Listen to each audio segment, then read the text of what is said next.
नमस्कार दोस्तों, आपका स्वागत है हमारे चैनल कहानियों के दौर में। आज मैं आपको सुनाने जा रही हूँ बेटा और बहू की हरकतों से दुखी होकर माँ हो गई स्वार्थी बनने पर मजबूर। चलिए शुरू करते हैं आज की ये कहानी।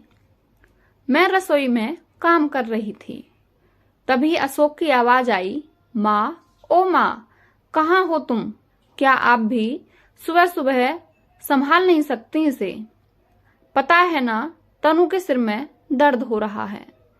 तनु सही कहती है, सास बहू को सोता देख नहीं सकती। कहते कहते अशोक भी रसोई में आ गया। साथ में आकाश भी गोद में था। उसे देखते ही सुशीला जी बोली, बेटा, मैं तो दूध गर्म करने आई थी, मुझे नहीं पता ये कब तुम्हारे कमरे में चला गया। तो ध्यान रखना चाहिए था ना आपको, बस काम का बहाना चाहिए। मानता हूं कि आप सास हो, पर बहू को भी तो इंसान समझो। वही है जो आपकी जिम्मेदारी निभा रही है। नहीं तो दूसरे बेटे बहू ने तो आपको रखने से ही मना कर दिया था। आकाश को सुशीला जी के पास छोड़कर ही अशोक वापस अपने कमरे में चला गया। सुशीला जी देखती रह गईं। आंखों में आंसू आ गए। मन ही मन सोचने लगी कि मैं कुछ न करने पर भी बदनाम हो रही हूं। ऐसी कौन सी जिम्मेदारी उठा ली इन लोगों ने मेरी, जो इतना सुना जाते हैं। ऐसा सोचकर अपने आंसू पोंछे और आकाश और उसका दूध लेकर कमरे में आ गई। नाश्ते के समय अशोक ने तनु से कहा, तुम्हारी तबीयत ठीक नहीं है तो मैं माँ से कहकर नाश्ता बनवा लेता हूँ, ताकि तुम आराम कर सको। रहने दो, उनसे कुछ मत कहना, मैं नाश्ता खुद ही बना लूंगी। अरे पर तुम्हारी तबीयत ठीक नहीं है। नहीं नहीं, मैं खुद ही नाश्ता बना लूंगी। उनका क्या भरोसा कौन सा सामान उठाकर अपने दूसरे बेटे बहू को देकर आ जाएं। अक्सर रसोई से सामान कम हो जाता है। मुझे तो पूरा यकीन है माँ जी ही सामान की हेरा फेरी करती हैं और अपने उन बेटे बहू को देकर आ जाती हैं और जाकर रसोई में नाश्ता तैयार करने लगी। तनु को रसोई में नाश्ता करते देखकर अशोक गुस्से से आकर सुशीला जी से बोला, देख लो, ये सब आपके कारण है। उसकी तबीयत खराब है, फिर भी नाश्ता तैयार कर रही है। आपकी इन्हीं हरकतों के कारण परेशान हो चुके हैं हम। पता नहीं भगवान भी हमें चैन से कब रहने देगा। सुशीला जी उसकी बात सुनकर हैरान रह गईं। सुनकर अपने कमरे में चुपचाप शांतिपूर्वक बैठ गईं। आंखों से झरझर आंसू बहे जा रहे थे। क्या इसी दिन के लिए बेटों को जन्म दिया था? जब शादी के 10 साल बाद मंदिर माथा टेकने के बाद 2 जुड़वा बेटे हुए तो कितने खुश थे। घर में सब लोग, यार दोस्त, रिश्तेदार, सब लोगों ने कितनी बधाइयां दी थीं। सासू माँ तो बलैया लिए जा रही थीं। अरे 2 बेटों की माँ बनी है, बुढ़ापे में बैठकर राज करेगी राज। कुछ साल बाद जब पति का देहांत हो गया, तब भी सुशीला जी ने हिम्मत करके अपनी दोनों बेटे अशोक और राज को संभाला। कितनी परेशानी झेलकर भी इन लोगों को पढ़ाया लिखाया, इतना बड़ा किया, दोनों की शादी कराई। पर उसके बाद सब कुछ बदल गया। दोनों बहुओं की आपस में बनी नहीं। इस कारण बेटे में भी झगड़े होने लगे। आखिरकार दोनों बेटे अलग हो गए। सुशीला जी के पति ने 2 मंजिला मकान बनवाया था।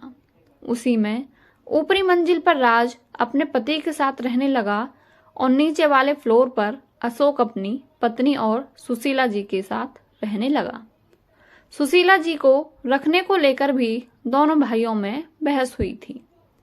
राज ने साफ मना कर दिया कि वो माँ को अपने पास नहीं रखेगा, तो अशोक को अपने पास सुशीला जी को रखना पड़ा। सच कहे तो उस समय की बधाइयां आज कानों में चुभ रही थीं। थोड़ी देर बाद अशोक कमरे में आया और नाश्ते की प्लेट सुशीला जी के सामने टेबल पर रखते हुए यूं कहे पटकते हुए बोला, लो नाश्ता कर लो। आखिर एक बहू को ही परेशान करते जाओ, दूसरी से कोई लेना देना ही नहीं। सुशीला जी को अशोक की बात बहुत बुरी लग रही थी। उन्हें ऐसा लग रहा था जैसे नाश्ते की प्लेट उन्हें चिढ़ा रही है। ऐसा खाना भी किस काम काजों तिरस्कार करके दिया जाए। आखिर सुशीला जी ने उस नाश्ते की प्लेट को हाथ भी नहीं लगाया। आखिरकार सुशीला जी ने काफी सोचा और सोच समझकर वो एक निर्णय पर पहुंची। शाम को राज अपनी पत्नी के साथ कहीं बाहर घूमने जा रहा था। अशोक और तनु भी बाहर खड़े हुए थे कि तभी एक प्रॉपर्टी ब्रोकर उनके घर पर आया। उसे देखकर चारों बेटे बहू हैरान रह गए। उसने आते ही पूछा, क्या मैं सुशीला जी से मिल सकता हूं? आपको सुशीला जी से क्या काम है, हमें बताइए, हम उनके बेटे हैं, अशोक ने कहा। जी, मुझे सुशीला जी ने फोन करके बुलाया है। एक सब दूसरे को हैरानी से देखने लगे। इतने में सुशीला जी अंदर से आईं। क्या आप ही सुशीला जी हैं? जी, मैं ही सुशीला हूं। आप जी, आपने सुबह फोन किया था मकान को बेचने की बात करने के लिए। अरे हाँ, मैंने ही आपको फोन किया था। इससे पहले सुशीला जी आगे कुछ कहती अशोक बोला, कौन सा मकान बेच रही हो आप? हमसे पूछे बगैर आप यह निर्णय कैसे ले सकती हो? माँ, मकान बेच दोगी तो हम कहाँ जाएंगे? राज ने भी कहा। कभी मेरे बारे में सोचा था कि मैं कहाँ रहूंगी, कैसे रहूंगी? सुनाने में तुम लोग तो मुझे कोई कसर नहीं छोड़ते हो। मकान तो मेरे पति का बनाया हुआ है, मेरे नाम पर है, फिर किस हक से मकान में हिस्सा मांग रहे हो? पर माँ जी, समस्या क्या है? मकान को बेच दोगी तो आप उन पैसों का करोगी क्या? सुशीला ने कहा, सोच रही हूं कि वापस गांव चली जाऊं, जहां से जिंदगी की शुरुआत हुई थी। वहीं जाकर अपनी जिंदगी के अंतिम दिन देखूं। इसलिए मैं मकान बेचकर गांव में ही जमीन खरीद रही हूं और वहीं रहूंगी। फिर हम लोगों का क्या? छोटी बहू ने कहा, मुझे नहीं पता, तुम लोगों के तो हाथ पैर चलते हैं और उससे भी तेज जवान चलती है। अपने आप कमाओ और अपनी प्रॉपर्टी बनाओ। बाकी मुझे नहीं पता। माँ, तुम इतनी स्वार्थी कैसे हो सकती हो? अशोक और राज एक साथ बोले। जो भाई एक दूसरे की शक्ल देखना पसंद नहीं करते थे, आज एक साथ हो गए थे। माँ को महानता का चोला मत पहनाओ। जैसे बेटे स्वार्थी हो सकते हैं, वैसे ही माँ भी स्वार्थी हो सकती है।